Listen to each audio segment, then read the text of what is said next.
xotin suhbatlashib o'tirar ekanlar. Gap orasida xotiniga yaqinlarimni, aka-ukalarim, jiyanlarimni sog'indim. Sizdan iltimos xonim, ertaga shirin ovqat pishirib, dasturxon bezasangiz. Bugun ularga qo'ng'iroq qilib taklif qilaman. Yig'ilmaganimizga ham ancha bo'libdi, debdi. Ayol norozi ohangda xushlamay, mayli, kelaversin-chi. Xudo xohlasa bir gap bo'lar, debdi.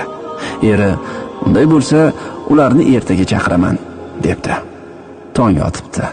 Odatdagidek ishga ketib, soat 13:00 da esa uyga yetib kelibdi. Ayolidan tushlik uchun dasturxon tayyormi? Yaqinlarim birozdan so'ng kelib qolishadi, deb so'rabdi.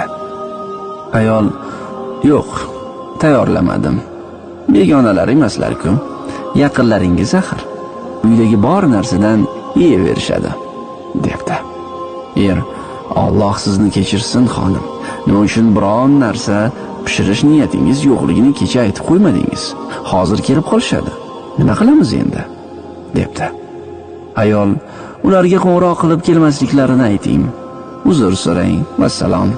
Axir begona emaslar. Sizning yaqinlaringiz-ku. To'g'ri tushunishadi, debdi. G'azablanib uydan chiqib ketibdi. Bir necha daqiqa o'tar-o'tmas eshik taqillabdi. Ayol borib eshikni ochib, hayratdan dong qotibdi. Chunki qarshisida o'zining ota-onasi, aka-ukalari, opa-singillari, jiyanlari turar edilar. Otasi qizidan, "Kuyovim qani?" deb so'rabdi.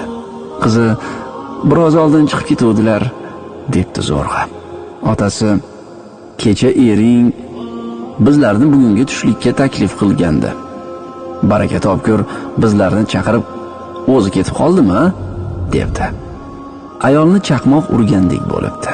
Terlab ketgan qo'llarini bir-biriga ishqalar ekan, o'ylay ketibdi.